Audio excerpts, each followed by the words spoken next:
being a genuine human being with a genuine interest in the other side, in the other party, to know who they are and what they do and what they stand for. It's not a matter of quantity, but rather of quality. It's a matter of really caring about the people that really care about you. When you're an entrepreneur, you have to really niche down the people that you want to serve. Don't try to go after everybody. Don't try to throw your net to everybody. No. The more precise and specific with your messaging are, the more you're going to attract the people that you really want to serve. And the faster you will be able to make the mistakes that you need to really thrive with your clients and with your customers. Go through that process of making mistakes as fast as possible. That expression of failing forward, I love it. Because, my number one mantra, business mantra, and actually it's been even published in books, is take imperfect action now. The successful people that I'm seeing on LinkedIn, number one, they consider the other person individually as an opportunity to develop a personal relationship. Number two, the LinkedIn profile is not a place where you actually publicize your professional career, but rather a landing page. Number three, I see people starting to understand how to capitalize on their previous experiences with the new experience, with the new venture, the new entrepreneurial journey that they started.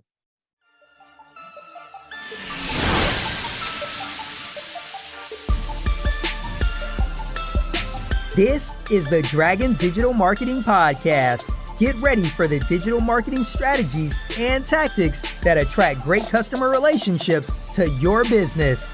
Here is your host, Monique Idimudia.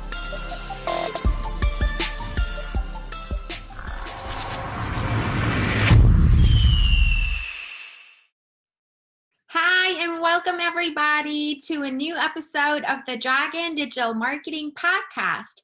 I'm your host, Monique, and you're listening to episode number 40. And today's episode is all about LinkedIn marketing. LinkedIn is such an important social media platform, and it's really special, and you can't miss out on the opportunity of leveraging LinkedIn for marketing your small business online. And here's why. LinkedIn is not just for B2B, and LinkedIn is a social media platform where people actually expect to receive news and updates from their favorite brands and their favorite businesses because it's a more professional social network, and it's actually been designed with that in mind. So you're not interrupting people with your posts when all they're trying to see is updates from their friends and family like on other social networks. So I'm super excited to talk about this. We're going to cover the topic in depth, and this is probably the only podcast episode that you have to listen to when you want to learn about LinkedIn marketing for your small business. And my special guest who's joining me on today's episode is known as the CEO Confidant. He's an influencer, he's a LinkedIn strategist and LinkedIn expert. Obviously, he's very successful on LinkedIn and an expert on the topic. He's also a TV host, a public speaker, a CEO consultant, board member, and last but not least, a philanthropist. He's a truly amazing person. And I'm so excited to introduce you to Angel Ribo. Hi, Angel. I'm so happy to have you here. How are you doing today? Very well, thank you. Thank you very much for having me, Monique, and thank you everybody who's listening to us today. It's a pleasure to have you. I'm so excited to talk about LinkedIn marketing for small businesses today. So why is it important for small businesses to be on LinkedIn? Well, thank you. Well, it's funny because when I was in corporate America and I left corporate America 5 years ago, I have to say very honestly that I wasn't using LinkedIn at all. But I made it for some reason. I knew that my future audience was going to be on LinkedIn because I've always been a business to business guy. And so I started my, organization, my small company.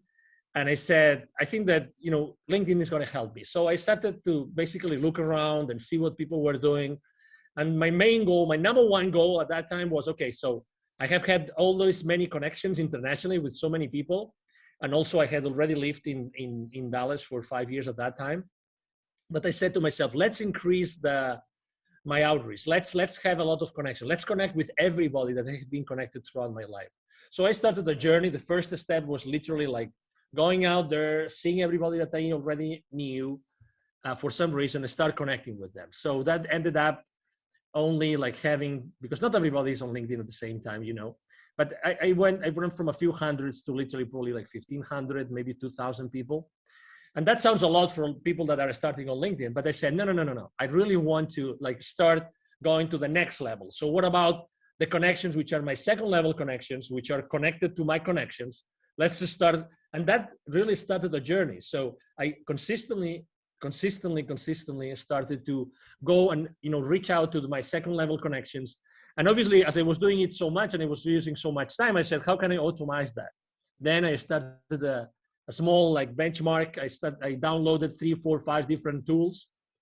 I chose one of them and I started using that tool. I learned a lot. I made a lot of mistakes, and I did things that I didn't know that they were written on the terms and conditions of the, the contract with LinkedIn. I got restricted. And obviously I was extremely frustrated because, you don't know what you don't know, right? So you think that you're doing the right things and you're being cautious and everything, but it wasn't really that cautious, apparently. So, I made a lot of mistakes, but obviously those were lessons. And something that actually, one of the mistakes I made besides those, trying to make so many connections that got restricted was, how do I keep those relationships warm? Because a connection that means nothing unless you have a conversation with them. And not everybody's open to, have those conversations, not over. So I decided I'm a very unconventional guy. Let's put it this way. I don't like to do what everybody else is doing. So, I obviously, as anybody else also, after choosing a couple of tools to automate my work, what I did was, okay, so who really knows about marketing with LinkedIn? And I started to download some PDFs, some ebooks, some of, you opt into a particular offer and you get some basic information. I started trying things and I didn't like them. They didn't work for me. So I said, okay, so I'm going to be myself. I'm going to be Angel Ribo, the CEO Confidant, talking to all these people, and I'm going to use unconventional messages. And I started, basically, I remember one batch of emails or the connecting emails to my potential connections saying, what has been the most defining moment in your life, right? And I have to say that wasn't very successful, but that allowed me to see who was really open to have very in-depth conversations from a human perspective. Because we tend to think that as LinkedIn is a professional network, everything has to be professional. But that's not the case. In reality, people connect and people do business with people, with human beings. So people do businesses with people that they trust and they think that they can have a personal, the right personal, connection and relationship, probably with the same principles or similar principles, similar values, right? We don't have to be in agreement with everything. So, but it was interesting because a lot of people asked directly, this was the most defining moment in my life. And that means that a lot of people became suddenly vulnerable with me. So I learned one lesson, which is maybe if I am vulnerable, they will be vulnerable as well. So then I started becoming really more raw.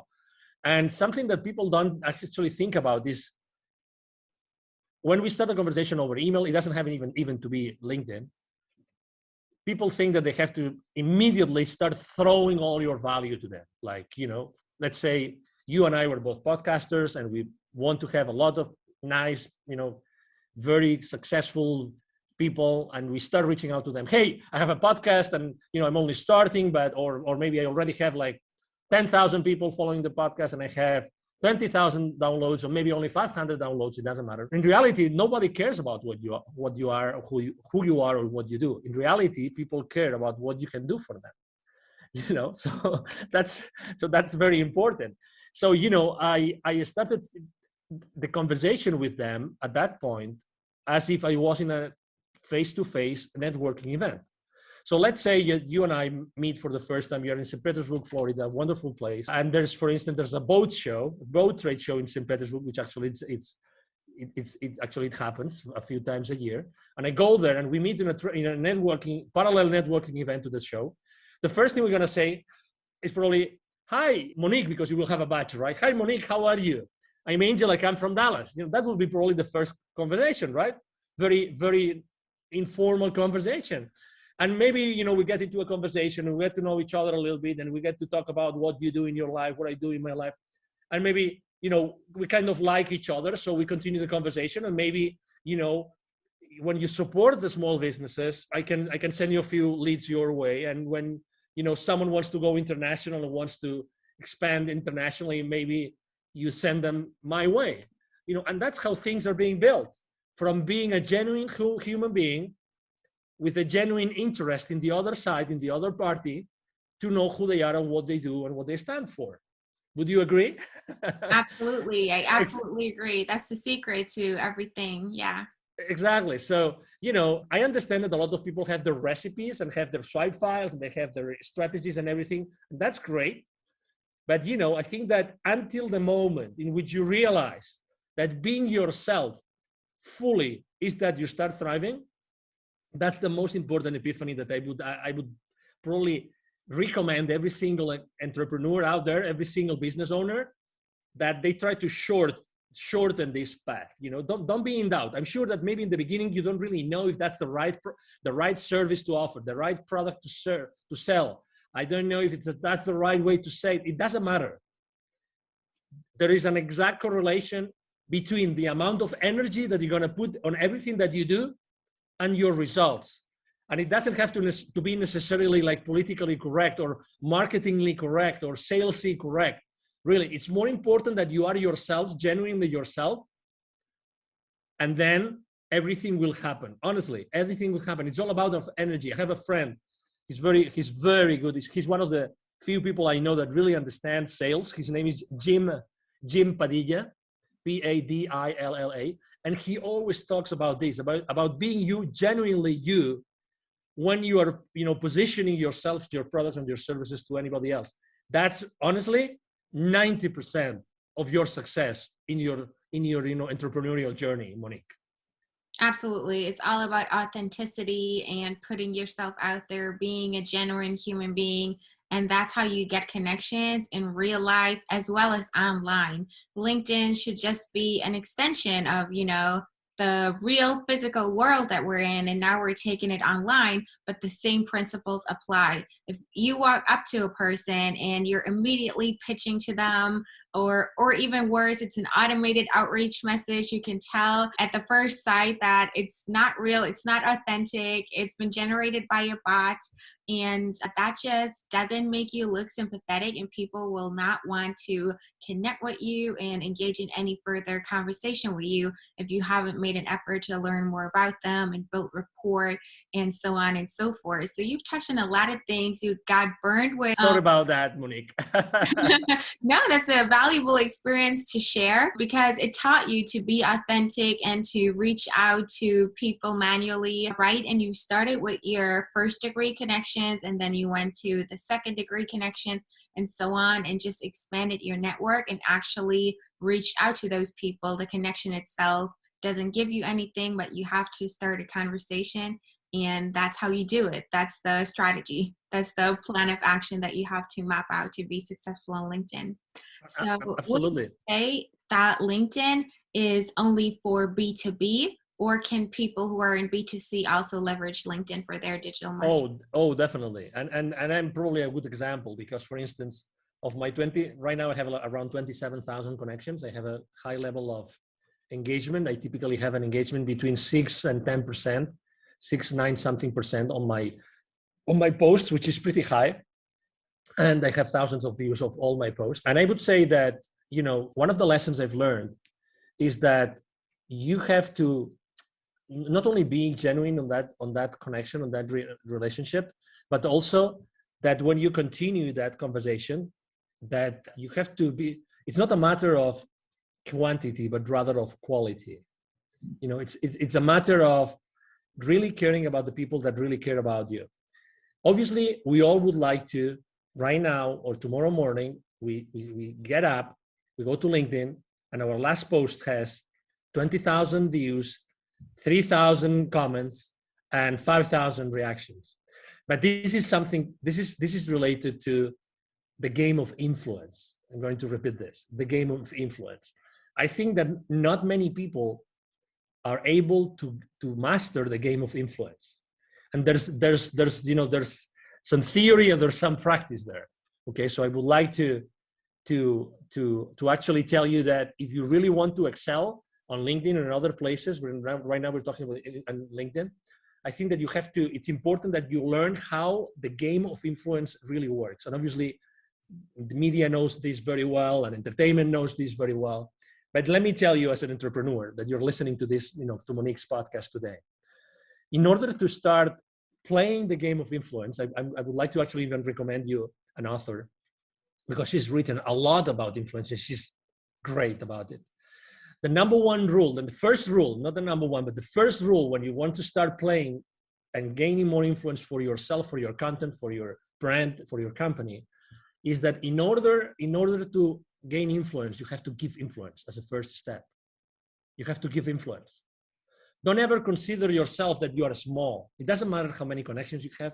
It doesn't matter how many people actually engage with your posts. You have a connection. So you have an influence. So start giving influence to the people that have more influence than you, and go and interact with the people that have more influence than you. So that's two different things, right? But make sure that you do this. Look around who in your industry, who in your niche has more influence than you today, say on LinkedIn, right? And go there and try giving them more influence. So interact with them, because this is going to help them. And if they are professional enough in that, they will follow you back and they will start giving you influence back. I've done this literally hundreds of times already in these 5 years. And I can tell you, if you do that, you're going to gain more influence. And how does that relate to your question? Is it only business to business or business to consumer? I have 27,000 connections, 76, almost 70. Actually, now I think it's almost 78% are C-levels. Okay, so are people who have, positions high up in organizations, and most of them are on very large organizations. Okay, very large organizations. So that's why I think that obviously I'm not only, when I'm working with my clients or with my clients' clients, and with both, we all help each other on LinkedIn. When I reach out to these people, I'm not only reaching out to their companies, but I'm also building those those one-to-one relationships with them as a human being. So to your question, absolutely. If you are offering, for instance, a product or a service who's only for a specific individual, because what you do is you have let's say a coaching practice. You want to coach someone, or you want to consult someone, you want to, for instance, help corporate executives to get out of the corporate world and set up successfully their venture, their company.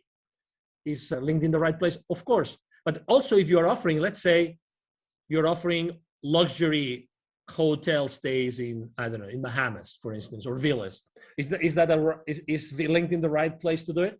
Absolutely, as far as you are talking to the right people, the right audience. And when you develop this relationship that they trust you because they have exchanged a few mails, or you have given them some value that they wanted or they needed, then you can actually offer them other things. You can offer them other products. You know what I mean? So at the end of the day, it doesn't matter where you are. The fact of the matter is that as far as you develop those strong relationships, you will be able to offer them both services for their companies and services for them personally. Absolutely. That's the power of the principle of reciprocity. You give before you ask, and people will reciprocate really most of the time. And everybody's on LinkedIn, not just, entrepreneurs and people who own businesses. A lot of people who work in jobs are on LinkedIn well. So no matter whether you're in business to business or business to consumer, everybody works P2P, people to people. So you can find your audience on LinkedIn and leverage it as a tool. And it's a huge social media platform, and you definitely be missing out if you wouldn't leverage LinkedIn. Now, we focus time and resources, our people, our money in our digital marketing strategies. So how can we leverage that to actually see a positive return on investment and make it an investment and not an expense? We actually want to generate leads and sales from our activities on LinkedIn. So how do we go about that to make it worthwhile and to make it profitable and efficient to actually get leads and sales from LinkedIn? Obviously, great question. And that's the That's the $1 billion question, right? So after you have developed those relationships, then you have to start doing a triage that they call, right? The triage. So you have to start really knowing what every single company or every single person really wants. I'm going to see what I'm saying want, I'm not saying needs. I'm saying want. Because why? Because you, as the expert matter on something, okay, as the, you know about something, you know a lot about something that's the service that you're offering, you know exactly what these kind of people might need. But guess what? They don't really know what they need. What they really know is what they want. And that might sound a little bit subtle, but it's not subtle. It's the reality. Is that you have to know what they really want. So you have to create that space in which you consistently talk with them, generally speaking, like automatized or one-on-one, so that you eventually get them to tell you what they want, okay, what they want. And different people in the same company might want different things. The thing is, can your service or your product fulfill that thing that they want? Yes or no? You are the expert. So you're going to give them what they need, but they're going to buy from you what they want. Okay, so again, this is a subtle difference, but it's extremely important. I have a very common mistake we make when we go out there. And again, I receive literally 40 to 50 messages every single day on LinkedIn, every single day. I have around 20 to 30 requests for new connections coming to me every single day. So, and I have to tell you, less than 1% of the messages sent to me, I really am willing and open to have a conversation, because they just throw things at you, without really caring about me. You have to be, when you're an entrepreneur, you have to really niche down the people that you want to serve. When we are entrepreneurs and when we start our journey, we are extremely fearful about many different things, about money, about the future, about the uncertainty, you name it, about family, about mortgages, about our bills, you name it. I mean, you are an entrepreneur, Monique. I'm sure that you resonate with what I'm saying. But guess what? The more precise and specific that you are with your message, the more you are going to connect to your audience. And it doesn't matter how big your audience is. It doesn't matter how, in theory, your audience, how big in theory is that going to be. In reality, you only probably need what? 2, 3, 4, 5 clients to start having your business, ramp up. So, and when you start doing that, guess what? You start making mistakes. Oh no, Angel, no. I don't want to make mistakes with my first customers. Well, guess what? You are going to make mistakes with your first customers, because that's it has to be like this. And then you will adapt, and you will apologize, and you will learn, and you will offer more and more and more value to those customers until you have had so many customers and you have made and learned so many lessons that you will do a much better job and you will make much more money. But again, don't try to go after everybody. Don't try to throw your net to everybody. No. The more precise and specific with your messaging are, the more you're going to attract the people that you really want to serve. And the faster you will be able to make the mistakes that you need to really thrive with your clients and with your customers. And that's fearful. And I understand that, because I've been there, and very often I am there. For instance, last year, 2020, that was a year of pivoting, right? Everybody was reinventing themselves. How am I going to adapt to the new market, blah, blah, blah. I was helping here. I actually was able to give even 2 webinars to the local community of entrepreneurs through an accelerator here, business accelerator. And I was telling them the same thing. Hey, if you're going to change, make sure what you're going to offer is going to be extremely specific, so you will be able to, go through that process of making mistakes as fast as possible. That expression of failing forward, I love it, because, my number one mantra, business mantra, and actually it's been even published in books, is take imperfect action now. Take imperfect action now. That's my favorite mantra. Unless you confront your fears immediately, it doesn't matter how many mistakes you make, you will never thrive. If you really want to be an entrepreneur, committed to yourself and to the rest of the people around you, your employees maybe, or maybe your family or relatives, take imperfect action now. Don't wait for anything else. Absolutely. I totally agree. You know, in order to get where you want to be, you have to get started. The first step is the most crucial step. And, you know, everything comes from practice and experience. You cannot expect it to be perfect when you're just getting started. You just have to get the ball rolling, and then you get that snowball effect. And basically, what you do when you reach out and engage in conversations with your connections is you create a vision match, and you connect what they want with what they actually need and what you can offer them. Bring it all together, align it, and they'll see that it makes sense for them and become your customers and become happy with what you have to offer for them. So, do you see any trends right now that are going on with LinkedIn marketing? Well, unfortunately, I have to say, well, number one, I think that I have seen a dramatic increase of people reaching out to each other. Okay. So, I mean, and that's obvious because people, when they spend more time at home, they're looking at other options of doing the same thing more efficiently, or better said, they're looking for being more effective, because we tend to do, as a very good friend of mine tells me all the time, we tend to do the same wrong thing more efficiently, which does not take us anywhere. So what I'm saying is, number one, a lot of people, many more people reaching out. But as I said before, guess what? These people are not personal. They are not personal. So I keep on seeing a lot of people making the same mistakes and doing the wrong thing more and more and more efficiently. Why more efficiently? Because the messages are longer. So instead of being one page of verbiage that you really don't care about, now it's 3, 4, 5 pages. Literally, I mean, I really don't understand how this is possible.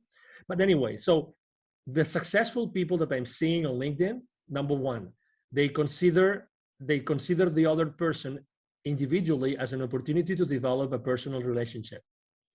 As it sounds, okay? As it sounds. It sounds maybe too raw, but this is it. Number two, the LinkedIn profile is not a place where you actually publicize your professional career, but rather a landing page. And there's many people saying that out there, and I couldn't agree more. A landing page, okay? A landing page. So that means that what you show there is actually you are showcasing your products and services. So again, think in terms, when you're designing your page, your profile, think in terms of this that I just said, okay? I mean, I do this not only for my profile, I do this for my clients, because again, you don't want to show your clients, you know, how many years you work for X, Y, or Z. You can always do that afterwards. You really want to show them what you are about. You want to show them real testimonials of people that you helped before. Now, number three, I see people, obviously, there's a lot of people going out of the corporate world. I see them starting to understand how to capitalize on their previous experiences with the new experience, with the new venture, the new entrepreneurial journey that they started. And I would like to tell the already existing entrepreneurs who are already on LinkedIn, even if they're already active, to go back and rethink this, okay? So you still have an opportunity to go, because you obviously started somewhere, right? You for sure have an experience of some sort on some company, medium size, small size, large size, it doesn't matter.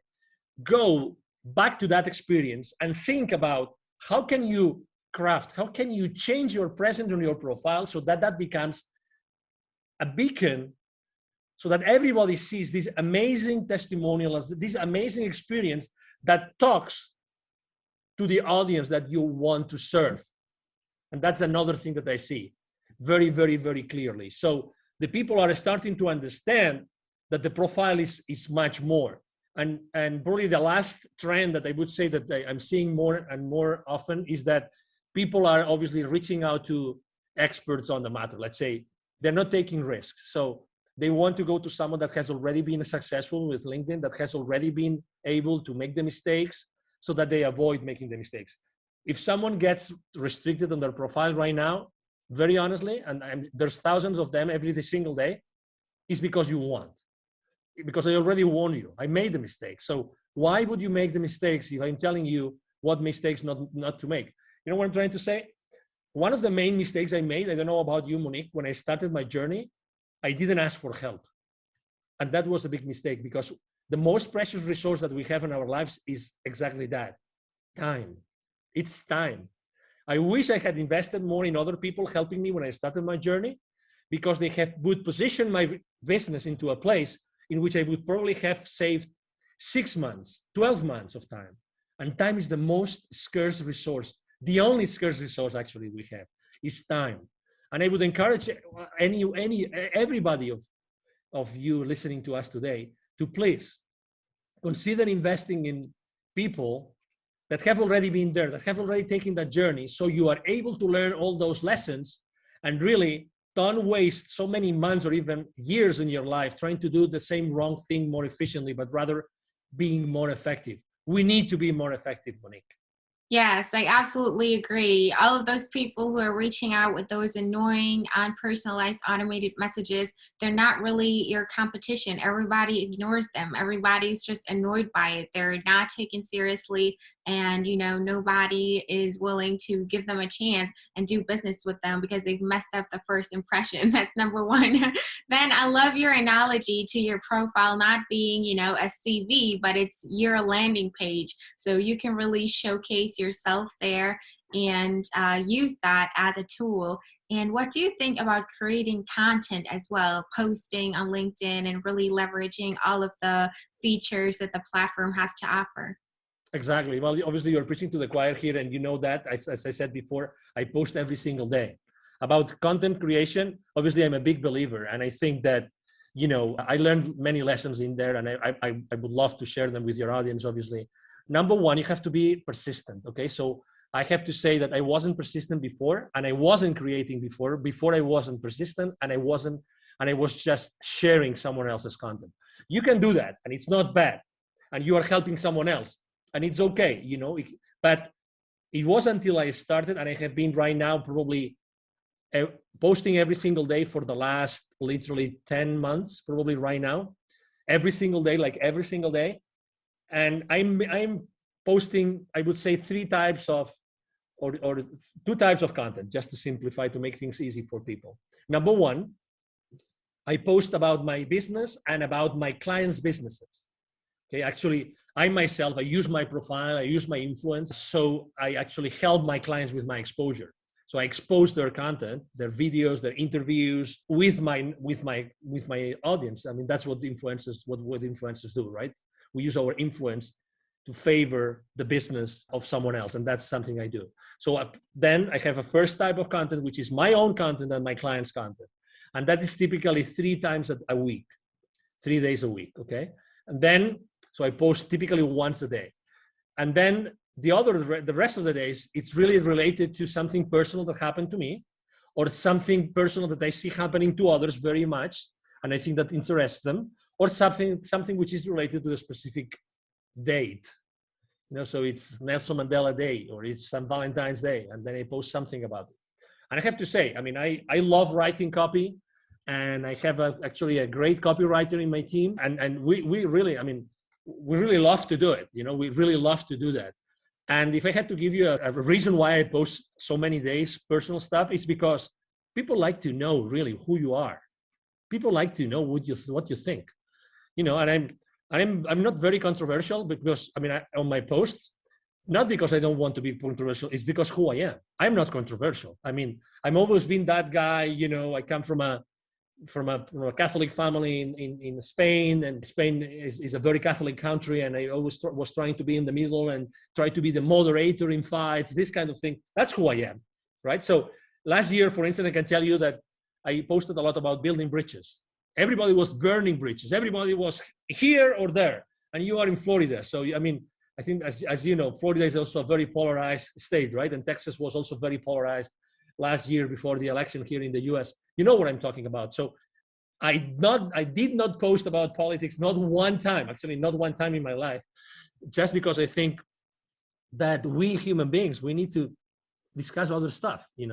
I'm not here to discuss about politics, but I know that people were feeling that they were losing some friends to discussions, to fights, to arguments. People were feeling they were losing some. I mean, who hasn't unfortunately lost some friends or even some relatives to some insane arguments that inside of you that weren't the right thing to do, but it's done, and I can cope with this kind of arguments, blah blah blah, whatever that is. That's why I posted so often about building bridges.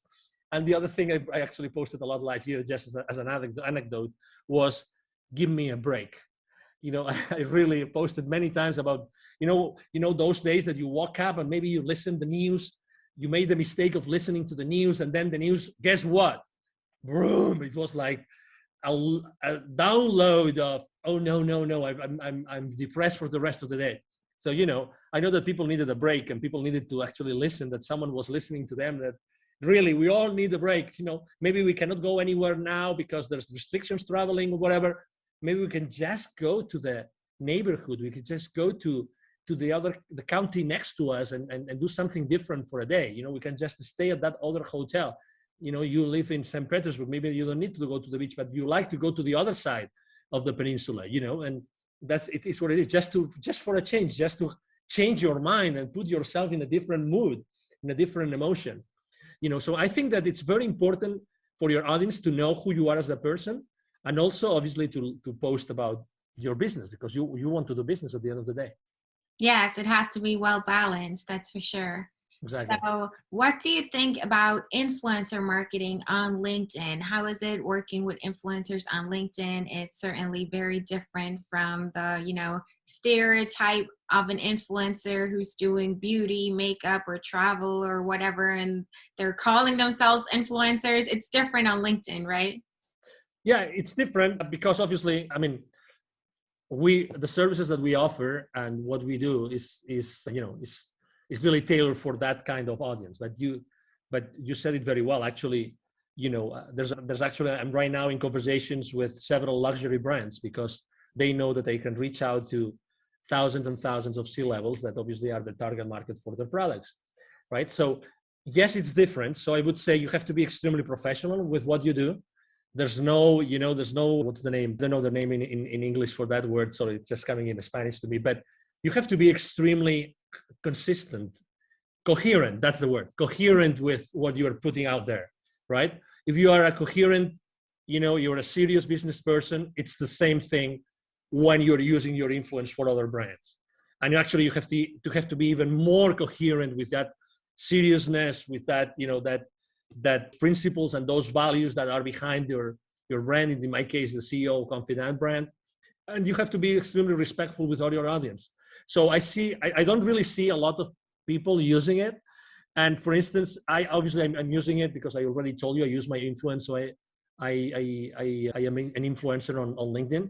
But something that I do, and I don't see anybody doing either, is that I go an extra mile, which is I literally generate really hundreds of leads, because when my connections reach out to me for that particular offer from that particular client that I'm helping with my influence, when they reach out to me, they engage with me. Many of them say, "Wow, that's interesting. Thank you very much for sharing this with me." This starts a conversation. This is starting a conversation. So eventually that becomes a deal for my company. So I think that my way of seeing influencer marketing on LinkedIn is not only marketing itself, but also sales. For me, it's generating leads. And if you are not generating specific leads, and I'm able to drill down really to like the name and the number of employees of that company and the position of that person, that's the beauty of LinkedIn. I think that I'm missing my word with my clients. And I'm all about offering more value than the value that they expect. So, and that's why, again, for me, I see LinkedIn more like extremely professional, but generating not only influence and presence and clicks on links, but also engaging. And that's beautiful. That's excellent. And I like to do that. Yes, absolutely. I agree. Influencers on LinkedIn are just people who literally have influence. It's about the know, like, and trust factor. It's about having an image that you keep up consistently. You don't deviate from it. Talk about controversial things like family, beliefs, religion, race, politics, things like that. Those can get you into trouble, and it's kind of tricky to navigate through that. You want to stay consistent to the values that you have and practice what you preach. The influencers on LinkedIn are just people who know the right people and are known by the right people. So it's not just random, people who post pretty pictures that inspire others, and that's what makes them influencers. It's not like that on LinkedIn. It's a lot more professional. So you have to find those people, reach out to them. The analytics that you get are just amazing. You can drill people down by industry, by position, levels of experience, and so on and so forth to find your right audience and then reach out and connect with the right people on LinkedIn. Yeah, exactly. It's a different game. And it's easy to your point and to your questions, Monique, it's easy to get overwhelmed on LinkedIn. So I would suggest, obviously, you have to build your own system. You need to build a system of systems, right? A system that has different pieces so that all together you keep your sanity, number one, and you generate business for yourself and for your clients. I think that's very, very important. Exactly. What do you think about LinkedIn events? I think that they have to, it's obviously it's a good, let's say any excuse to engage with your audience is good. I am still on the fence about it because it's still not, I think people are not using it to the full extent. So when you are trying to actually opt in for an event, there's so many steps that you have to do manually. Everything is not yet, or people are still not learning how to do it all automatically. So eventually you end up doing a lot of stuff, a lot of clicks and searches and online things to actually find the event. That's my only criticism to event. Are they good? Of course. I mean, at the end of the day, what LinkedIn wants is that you stay with them for as long as possible. That's what they want, that you are there with them for a lot of time so they can expose you to the advertisements of their clients. I mean, I get that. But I think that there should be something else, some more value in there, so that it was really a place where people meet. And right now I have felt when I'm signing up with events that the system is a little bit broken. That's my experience. Okay, I mean, with all due respect, and this is just positive feedback about the system. The idea is great, but I think that the implementation is not there yet. Yeah, so you don't necessarily need events. You can generate leads just through reaching out to people, messaging them, posting content, and engaging with other people's content as well. Yeah, LinkedIn doesn't really give you a good opportunity to export those leads and, automatically, reach out to them if they've attended your event. It's more like, promoting events that most of the time take place off platform anyways. So they could do some improvement on that for sure. But it's a handy tool and it's definitely worth looking into if you want to leverage LinkedIn to the fullest. I would definitely use, exactly to your point, I would definitely use LinkedIn actually to drive traffic to an outside of LinkedIn event. Mm-hmm. Because at the end of the day, the platform that LinkedIn offers you is like an event scheduling platform. It's not a platform where the event is going to take place so that everybody knows what it is about, right? So you will eventually have to have an external platform to conduct the webinar or the event, whatever the event it is. But again, you can still use LinkedIn to drive that traffic.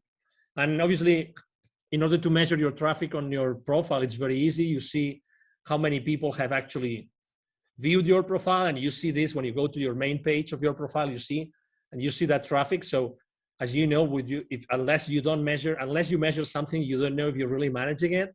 So I would ask you to track that down continuously, like on a weekly basis. So LinkedIn tells you for the last 90 days, how many people has viewed your profiles. So that's one thing that you should keep into account. Another one is for the posts, how many people actually views your posts. And the third one is how many times you have been on a search. And that means the job search tool inside LinkedIn. But again, it's another way in which you see if the keywords that you're using on your profile are the right ones or not. So as far as again, it's all about, because we were talking about how to drive traffic to your events, right? So keep an eye on all those statistics. And if you keep an eye on those stats and you keep on increasing them all the time, and you know how to increase them, then you will then increasingly attract people to your webinars outside of LinkedIn. Right. So you've touched upon, or you've talked about building that system of systems. How do you go about building a system and really incorporating LinkedIn in your digital marketing strategy and create an actionable plan that you can execute step by step to make it work for you? Great question. Obviously, I mean, I built my system after lots of tries and errors, lots of mistakes. I would say even great. I signed up for systems or subsystems that look great on paper, but then, for instance, the customer support was very bad. And I have to say, for me, customer support of any system or subsystem I use is paramount, is the most important thing, because when you most need it, you want the support. You need the support to support your business or to support the business of your businesses, right? So I ended up doing a mixture. So there's several subsystems that I use to track the messages on LinkedIn, to track the connections, and to throw campaigns, to launch campaigns to different audiences, because I want to really send the right message to the right person. Then I also use Sales Navigator, because it's part of Sales Navigator is really the high quality search tool. If you do a search on normal LinkedIn, even if you have Prime or Premium, excuse me, I'm talking about Premium. I would encourage you to use, if you can afford it, to use Sales Navigator, because the power of the search tool of Sales Navigator is going to help you a lot to then specifically customize the entire marketing strategy to the people that you want to launch it to. Okay, so we already talked about the several tools, including Sales Navigator. Then I also use a tool that allows me to track literally all those numbers that I told you, every single number of every single post, because as you can imagine, I post every single day. A few times from time to time, I post twice a day. So this is a lot of data. I have a system that helps me track all that data live, like online, like on real time. And that's very important for me, because I can make decisions. I realize even what emojis work better. All these kind of things, how easy it is to read my copy today compared to how easy it was 2 days ago, 3 days ago, 4 days ago, or 4 weeks ago. So I track all these things, and I have a system that tracks it down. And then to put it all together, actually, there's something called, you probably have heard of this. There's a tool called Zapier. What Zapier does is, let's say it's a tool that allows you to actually integrate the rest of the tools. So I would say, if I can use, and with all the respect to all the people that believe in God, including me, right? Zapier is the God of technologies, okay? Zapier is like the octopus. If you've seen that precious movie, My Octopus Teacher, which I recommend to everybody, by the way. So it's like the God, which is in the middle, that helps you integrate the rest of the tools. So I put Zapier in the middle, which is really easy to use. And it helps you manage different triggers of different events happening in different places. You can actually integrate email into that. And I have actually also, and that's the last part of my system, I have built actually spreadsheets on Google Sheets, fully integrated with the rest of the system, so that I have a dashboard. Okay, so here you are. I have a dashboard that has all my leads, all the leads generated on LinkedIn, all the leads, all the emails that I'm sending through my email system. And all those systems are integrated onto a dashboard that I have had designed on a spreadsheet. So this is my entire system, right? It sounds complicated, because I have tried to explain it to you the way that I was little by little integrating the different subsystems, but right now, works flawlessly. And what I'm doing I have someone in my team that has helped me build the systems for me and for my clients. So right now it's like duplicating the same system, so it works for other people. That's the beauty of it. Again, it was what I was saying before.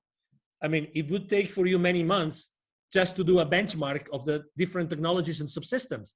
When you have a system that already works, how much is it? How much is for you? How much is 3 months of your life worth for you? How much of not having to pay more bills? Add up the bills that you have to pay. Add up your cars, your mortgages, the utilities, the clubs, add all those up, multiply it 3 times, or maybe 6 times. How much is that for you? If you could start generating revenue in 30 days or in 60 days, that's why I always talk about the same thing as I said before, taking perfect action now, but get help. Be the solution. Don't be the problem. Don't keep on working on the problem.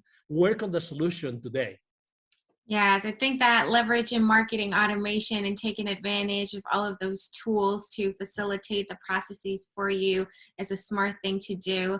And everything has to be integrated nowadays. you can't, invest your time in doing repetitive things manually over and over again to create the spreadsheets and everything yourself. And you want to leverage tools for that. And Zapier is a great tool. I use it myself. I can definitely recommend it. Sales Navigator, I'll link the tool recommendations that you gave us in the description as well. What tool do you use to track your activity live, and what helps you figure out which emojis work best for your social media management? Yes, there's a tool called Shield App. Again, I'm doing some, I'm doing some referral marketing, affiliate marketing today, but it's okay. I mean, I'm not making money with any of those, by the way, so that you know. But if you would like me to share the links to those technologies, I can do that, Monique. If you want me to do it, I will be more than happy to do it. But I use, actually, it's developed by some European high-tech team. Great support, great technology. It gives you great information. It's called Shield, like windshield, but Shield only app. Again, great technology. When I saw it, I said, "Oh my God!" I used to use a spreadsheet, and I'm kind of I used to be a control freak, but now I am micromanagement with myself freak, because I really want to know how to improve things. I want to make small improvements little by little, but I need data. So I was collecting manually every single thing. So I had a spreadsheet, post, date, blah, blah, blah, hour of the day I had posted, blah, blah, blah, all of those things in the spreadsheet. When I saw that system, I said, "Oh my God, you have heard my prayers. Thank you very much for exposing me." And I have to tell you, I'm all the time looking for new technologies, all the time, Monique, all the time. Even if I'm super happy about Shield App and Zapier and all those technologies I'm using, I have to tell you, I'm always looking out there, because right now there's so many disruptive technologies.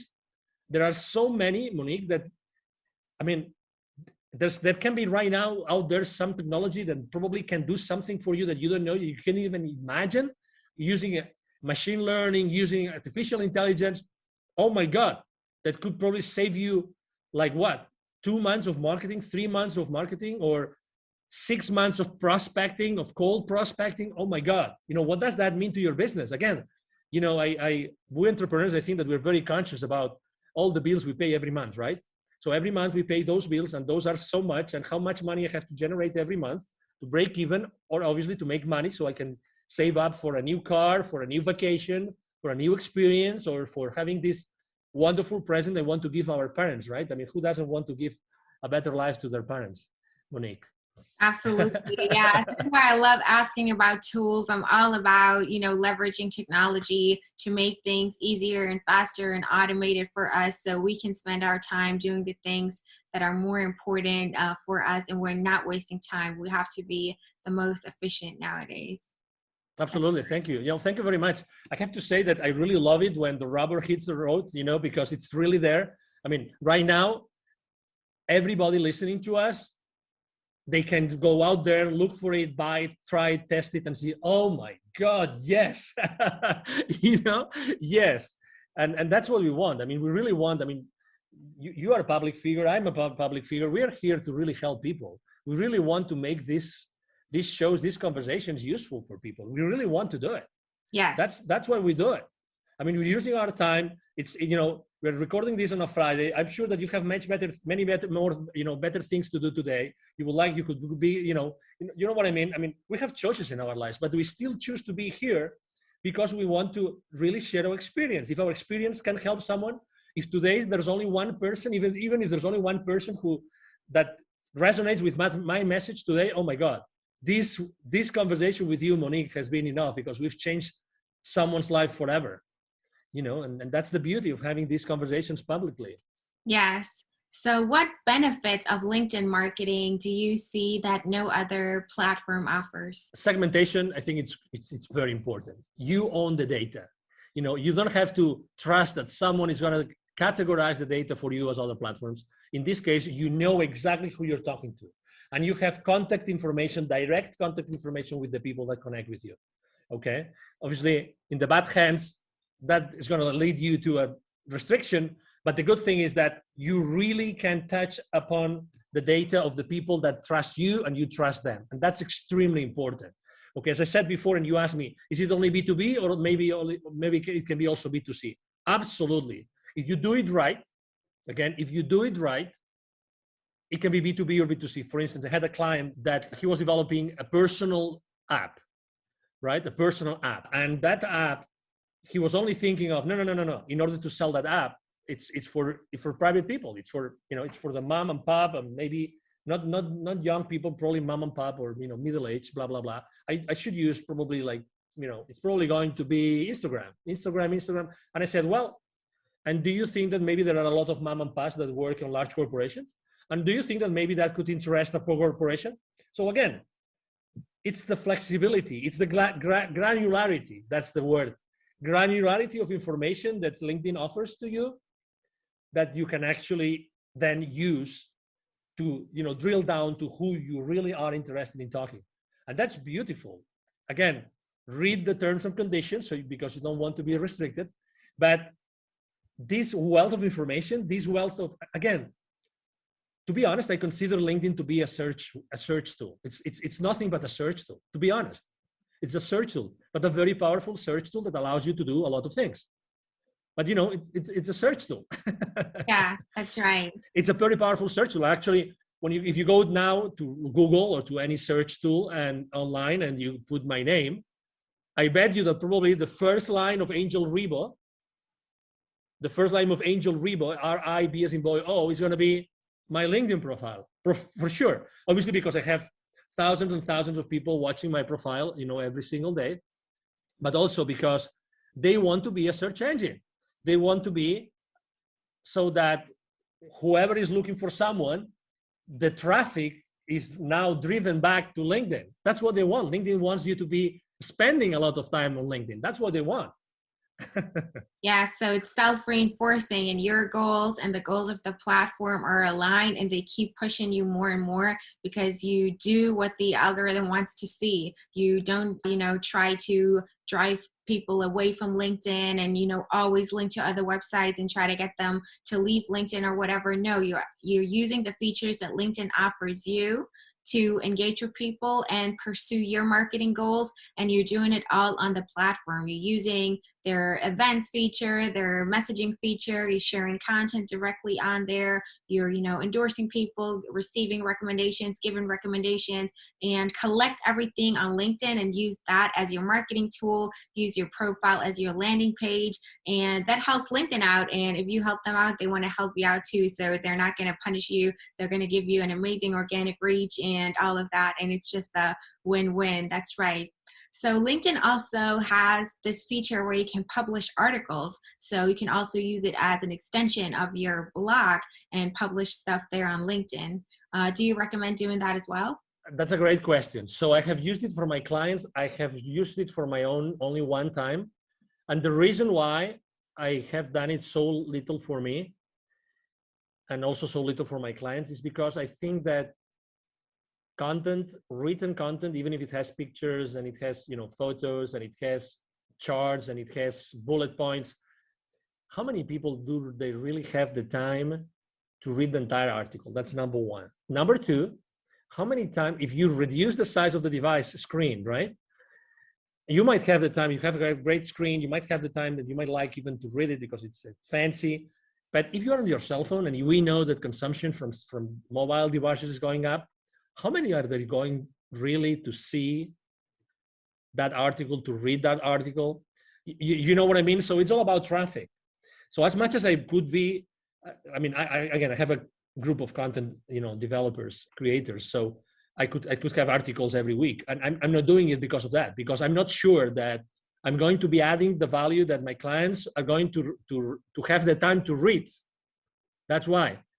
So you want to repurpose that content and you have a way to drive a lot of traffic to that article from outside LinkedIn. Maybe that would make sense because, again, LinkedIn is their place for corporate and professionals and B2B and B2C, blah. That I understand, but to be honest, internally, not sure. Yeah, so it's better to post directly in the feed, post images and text there. You can post PDFs. It makes your content more easily consumable at a glance while people are scrolling through their feed, and they don't have to take the time even to actually read an article. That would actually be the smarter thing to do that you also recommend. That's good to know. Absolutely. I mean, people may have different opinions, but I'd rather probably write an article at, I don't know, at Thrive Global, Ariana Huffington's online publication than doing it on LinkedIn. I mean, as much as obviously, I mean, I spend, as you probably can imagine, I spend hours every day on LinkedIn, literally hours. Yeah, so you would know. I think it also depends on your niche. For a minority of people who are in the copywriting niche, or I don't know, poetry, whatever, when it's all about writing and they know their audience likes to read, they only want to read, and they it's really all about text. Then of course you can leverage that, and it's great that LinkedIn offers that feature because you can showcase your work and share it with the audience without having to, drive people off the platform. So you can use that, but in general, it might be more beneficial for you. I mean, you have to test it out. There's no one size fits all answer to anything in this world, but in general, it gets more traction when you post in your feed, because if you publish that article, you write it, you publish it on LinkedIn, then when you share it, all that people see is a preview. They see like the header image, a title, and like a small description of the preview. So they still have to click and they have to leave their feed to even be able to read that article. So it might be, easier to get the message across right there in the feed when they can see it right then and there. Yeah. Exactly. And you cannot manage what you don't measure. So look at the numbers. I mean, you have your own audience. Look at the numbers. Look if you're grabbing the attention of the LinkedIn editors. That's another option, obviously. See how much attraction you get with your articles. Yeah. As I said before, I'm not a very conventional guy. So I like to try everything that I'm being told. You cannot do that. Okay, let's try what happens. Again, within a framework of, principles and consistency with my brand and everything. Yes, that's important though. Test. Oh, totally. Yeah, really. Don't be afraid. Again, at the end of the day, if you are, I always tell the same story. If you're afraid of trying something on LinkedIn or any other social media platform, if you're afraid, ask yourself the following question. Are the potential viewers of that post that might not like it, are they going to pay for your bills this month? Are they going to pay for your bills this month? You tell me. So why do you care about people that don't like what you're writing? I remember one day, the first video I've ever done myself online, it was on Facebook. Okay, that was 5 years ago, a few months after I left corporate America. And I was in panic. I mean, I right now I can do any interview, but I was in panic. I was so in panic that actually, as soon as I clicked like stop broadcasting live on Facebook, I started crying because the pressure, when the pressure is so high that the only thing you can do is like get all this pressure, the stress, anxiety away. I started crying. I don't mind saying it. And then I actually did something even worse, which is I sent to all my email list a link to the video. Guess what? There was a guy that responded to me. I have this email somewhere. I should frame this email. This is the most stupid video I've ever seen. Can you imagine? Like in that video, I was basically like getting naked, not physically, but this is why I decided to start my own company, and this is why I decided to start my nonprofit. So when you're explaining the reasons, and there's no reason why, you just want to like make peace with yourself, so everybody knows what you're doing. This kind of video, and this person told me in writing, this is the most stupid video I've ever seen. Don't send me any other email again. Obviously, I said, wow. But I mean, probably some people would have said, I didn't respond to the email, but some people would have said, oh my God, it was probably pathetic. I was pathetic, and oh my God, maybe I shouldn't do this anymore. Or the other way around. I mean, I realized that video was my thing. And honestly, I mean, right now video, I love video and I use video as much as I can because it's much more direct, and people prefer to spend 2-minute video, and if it has subtitles, even better than doing many, many other things as far as, content consumption is. Yes, so, don't listen to the haters. They're just jealous. They're, trapped in the rat race themselves and unhappy with their life and their corporate job. and they just can't be happy for you that you got out and started your thing, and you have the courage to make a video and share your emotional experience and Exactly. your reasons there, and just want to hate a troll. Yeah, always keep that in mind. Don't let it paralyze you or make you doubt yourself. Just ignore it. It's the best thing you can do. Yeah, exactly. And when someone said, I remember, I don't remember which of these online very famous marketeers, I went to their conference, and they said, when you see the number of haters increasing, it means that you probably are doing something right. Exactly. You're doing something right. So people, and some people might actually don't like to see that you're doing things differently, and they might take it personal or judgmentally. So, but that's okay. It's okay. You don't have to please everybody. You're here to help the people that want to be helped, and not everybody wants to be helped, and that's okay. That's why I said niche down, be consistent with the same message with the same people. Yeah. Are there any LinkedIn marketing tips or best practices that you haven't shared yet and you definitely still want to share in this episode? Well, make sure that you use a lot of your keywords. You use a lot of keywords in your positions, your experience positions, and your about section. To be honest, the about section is not as important as people think it is, because it's always hiding. So people don't even go there and click. It's easier for people to see your experience than to see your about section. So don't pay too much attention to that. What else? Tag people on your posts. I think that works. If some people do not like to be tagged, they will tell you. I get messages every week of people saying, thank you for tagging me, because I needed to listen to that message. I needed to read your post today.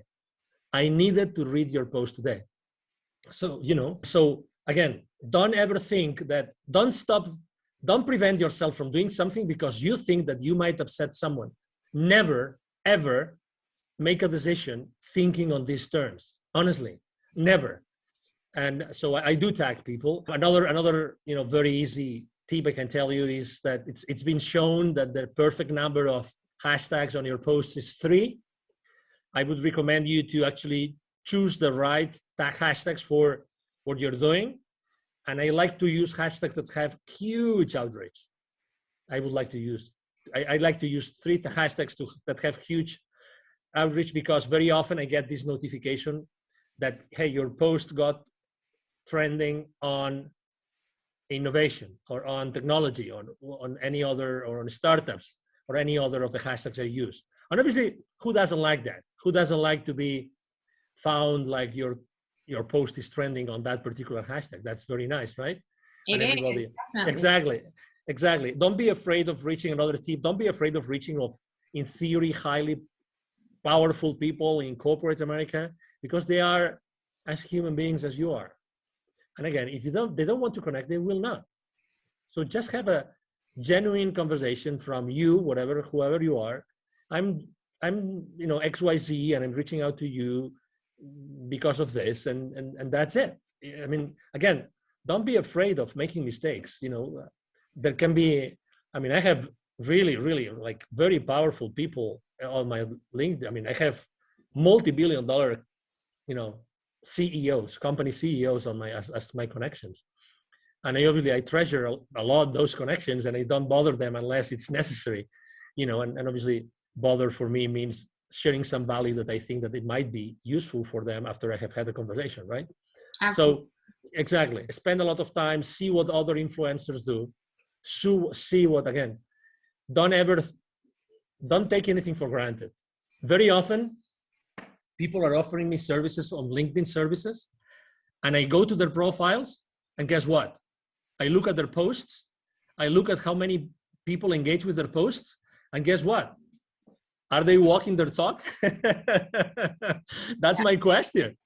It's like, that's my question. I remember when I was at some point in my life, I was literally teaching, dozens of salespeople. I was giving sales training. Today I do it, but more on a reduced size. At some point I had more than 150 people attending to my courses, and many of them were 40, 50 live. And I remember that I was always giving them a piece of advice which is related to religion. Okay, so this is the piece of advice. As you probably remember, one of the 12 apostles of Jesus Christ doubted that he resurrected. right? And that one, well, there were a few that doubted it, but there was one specific, which is the main goal of this, an anecdote I'm sharing with you. That was Saint Thomas. So for those of you that remember what the Bible says, or what the Gospels say about Saint Thomas, is that Saint Thomas didn't believe that that person was Jesus, resurrected Jesus, until he put his hand on the wound that he had under his chest.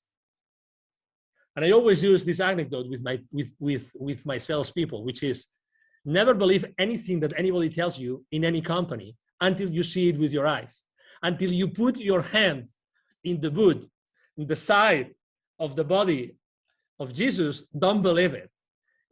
Obviously with all due respect, okay? I'm using this anecdote with all due respect to everybody. But unless you double check and you triple check, don't take anything. Don't take the word of anything. I mean, don't even take my word today. Honestly, make your own decision and go and research and do your research and see what's the exposure of a specific person. I mean, if someone is recommending you to write good copywriting for LinkedIn, for instance, which is actually that's another lesson for another day, Monique. We can talk about what is the copywriting the copy that sells on LinkedIn, right? So, and obviously we write every day, so we've kind of learned a few lessons. So if someone is offering you copywriting for LinkedIn, test them. Go to their post and see how many people actually views their posts. Honestly, and how much content do they have? How can they tell you that their content is good if they cannot tell you, they cannot show you that they have written, I don't know. We right now we probably have 200, 300 different posts of our own created, content. So don't take anything for granted, really. If you want to trust something, or if you want to try something or the services of someone, go there, look online, and make sure that what that person is saying or that company is saying is true. I would really recommend everybody to do this. Double check on everything. Make sure that things are true and people really walk their talk. Yes, verify their claims and look for some social proof before you just blindly trust anybody on the internet. That's right. Exactly. So, Angel, how can people reach out to you, find you, contact you if they want to learn more? Maybe they want to work with you. Absolutely. Thank you for the opportunity, obviously, again, Monique. So it's very easy to find me, obviously, on LinkedIn. My name is Angel, last name Ribo, R-I-B as in boy, O.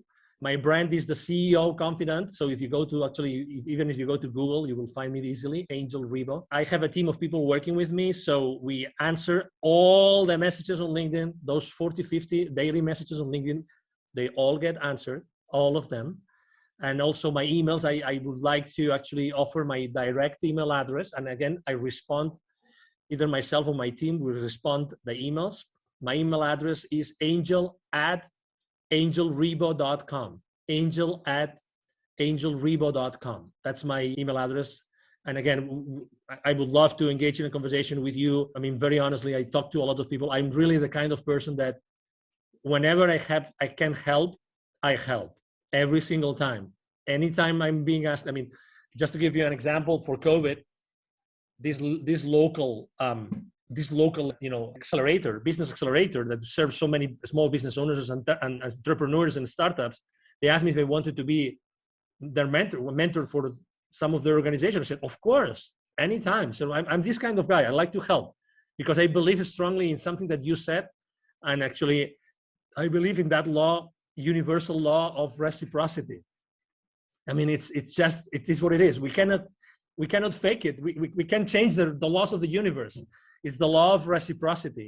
The more you do, the more you receive. So I really strongly believe in that. And you can test me anytime. You can test my claim anytime, reaching out to me directly. And again, as I said before, thank you very much, Monique, and thank you very much to the audience listening to us today. You're welcome. It's been my pleasure to have you here. You shared so many valuable tips. It's amazing. Highly appreciate it. And I think it's a great interview. Thank you so much. Absolutely. Thank you very much, Monique. Thank you so much for watching and listening to this episode. This was a super valuable episode packed with actionable tips and tactics that you can start executing today. I'm sure this has helped you out a lot, and I have something for you that's going to help you out even more. I have a free gift for you, and it's a buyer persona template. A buyer persona template helps you to create detailed buyer personas, which are semi-fictional representations of your ideal customers for your business, so you can tailor your outreach on LinkedIn, you can tailor your copywriting to your ideal clients, you can tailor your messaging, all of your marketing campaigns, all of the content that you create and put out there to actually speak to the people who are in your target audience and resonate with them and stand out and cut through the noise and be unique and differentiate yourself from all of the other people that use automated outreach methods for their LinkedIn marketing, or just put generic stuff out there that not really speaks to a niche and thus is irrelevant. So if you are looking to really see results with your marketing and tailor your messages to your target market and your audience and the people that you want to reach, you need a buyer persona to make it specific, to make it personalized and custom and tailored to them, so you're actually seen and heard and you're getting the results that you deserve. So make sure you grab my buyer persona template. It's a free download, free of charge. You don't have to pay anything. Just go to the website. That's dragon-digital-marketing.com. The link is also in the episode description. Make sure you check it out. And there you can also find the show notes to this episode, where I always put all of the links for the resources, tool recommendations that Angel gave us during this episode, and also the links to his and my LinkedIn profile. Make sure to follow the both of us, because we share valuable content there every day, and that's going to help you out even more. So as you can see, we got you covered. I hope that you really liked this episode, and thanks again for watching and listening. I really appreciate it, and I appreciate your engagement in the community. And as always, if you need help with your digital marketing, reach out to our agency, Dragon Digital Marketing. We're happy to help you out. With that being said, I really hope to see you again in my next episode. Until next time.